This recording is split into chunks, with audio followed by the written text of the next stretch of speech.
Horrible Bosses 2. Now, I didn't like Horrible Bosses 1, and everyone is saying that Horrible Bosses 1 is so much better than this second version. So that leaves me in a bit of a conundrum, because I sat through the movie and laughed. I knew I wasn't watching a great film, but I thought I was watching a movie that was better than the first. I laughed at Horrible Bosses 2.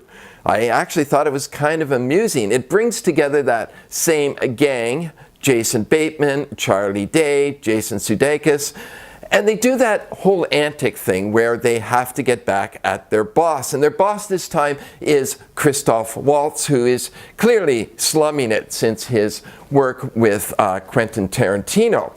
Now, also, they find a reason to bring back Jennifer Aniston. She still plays the oversexed dentist, and I'm not so sure that part works.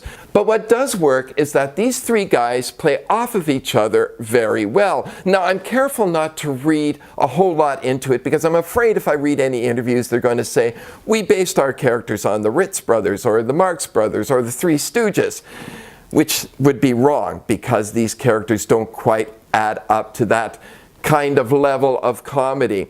You know, they do funny things like buy walkie-talkies that are actually Dora walkie-talkies.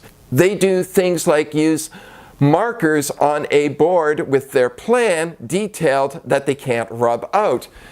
Crazy things like that. Now, the kind of humor might be too juvenile for your taste. It probably is actually too juvenile even for my taste, but I was just in the right mood for it. Horrible Bosses 2 is probably just that, horrible. I mean, the joke's right itself, and that's probably the worst thing you could say about this movie, that every joke in it is something you could have written yourself.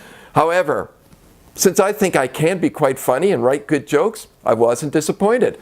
Horrible Bosses 2 works on some level, may not work for you. I'm probably the only critic who has anything good to say about it, but you know what? If you want to waste a couple of hours or an hour and a half, you could do a lot worse than Horrible Bosses 2.